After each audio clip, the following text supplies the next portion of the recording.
if you are looking for some support for current affairs, if you are a fresher, you are a working professional, you are a repeater, but you want some support for current affairs, then I have a program for you. I have given the brochure and also the announcement video link in the description. You can watch if you are interested. Hello all, welcome back to Current Affairs Hitlist series. I am Guna Mathivanan from Offices IAS Academy. In today's video, we are going to discuss about Voyager Mission. Voyager Mission.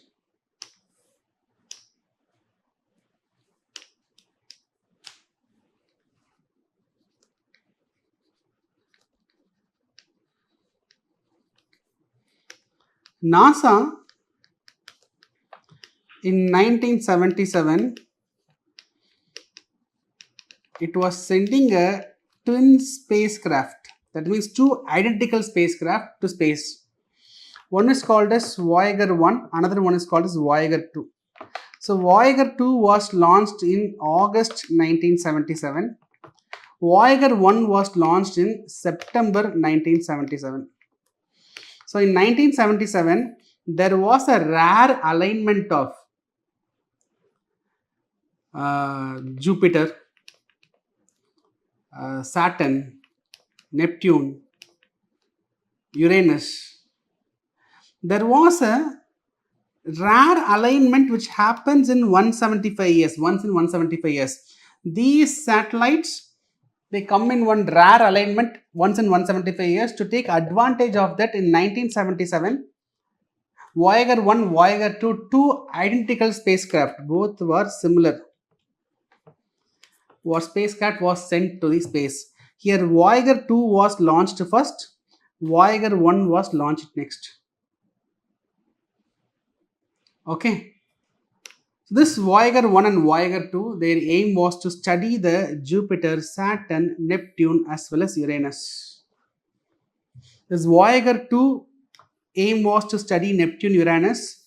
Voyager 1 aim was to study Jupiter and Saturn. The original aim was to study the rings of the Jupiter, the moons of the Jupiter, the surface of the Saturn, the Uranus mineral composition, about their atmosphere. That was the idea. The primary mission was only for 5 years.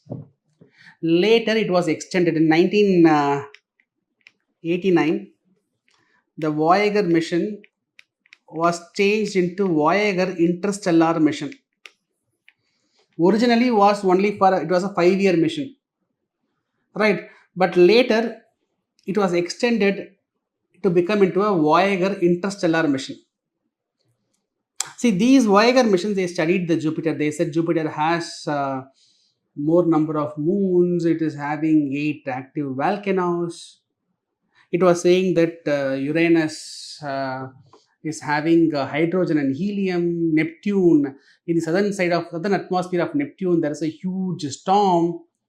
Okay, so many things they were reading about Jupiter, Saturn, Neptune, Uranus. They finished the study, but still these spacecrafts were having energy. So NASA felt, so okay, let us turn this Voyager mission into Voyager Interstellar mission. Interstellar means the space between two stars of a same galaxy. So we have Sun and we have the solar system. Similarly, you will have some other sun. The space between these two suns is called as interstellar. So this Voyager mission, so we have Sun here. Okay, then we have all the 8 planets. To study the outer 8 planets, so Voyager 2 and Voyager 1 was sent. Now once after studying these two, NASA realized that the Voyager 1, Voyager 2 is having more energy. So why don't we push this Voyager 1, Voyager 2 to move out of the solar system's influence. So move to the interstellar space. That is the idea. So we discussed about sun. I explained about the solar wind. The solar wind coming from the sun that will engulf the entire solar system. But at one point, the solar wind influence will come down. The solar wind will move up to one place. At one point, it will come down, right? That point is called as heliopause. That point is called as heliopause. So beyond heliopause, the sun's influence will come down.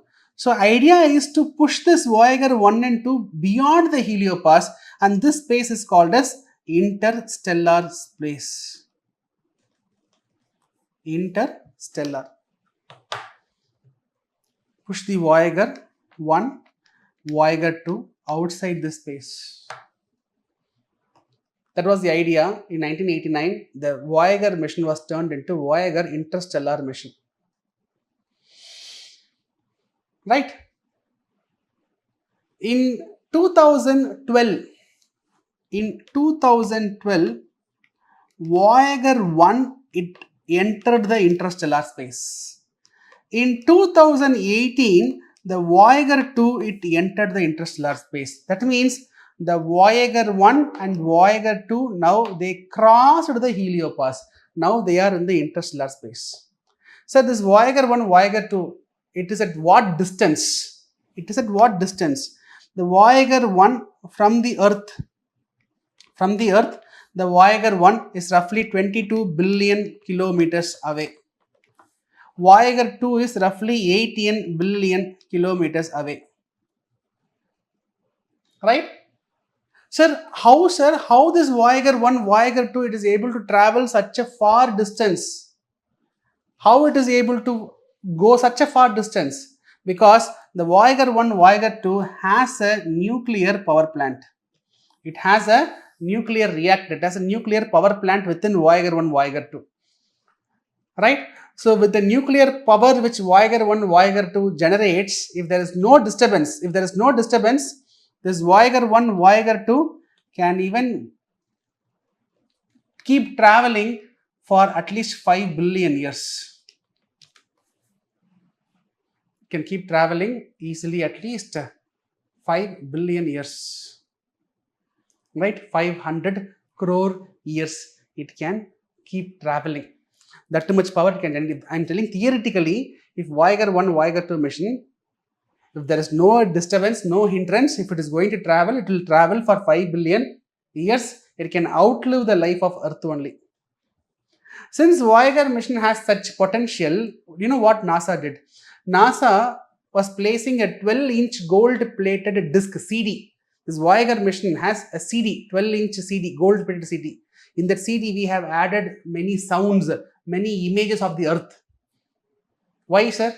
Maybe it is going to travel a longer distance. Tomorrow, if some aliens, if they notice this Voyager satellites, if they come and interact, if they take the CD, they will come to know that there is something called as Earth in that solar system which has so much of sounds, images, etc. Maybe such idea only. So we have sent a disc.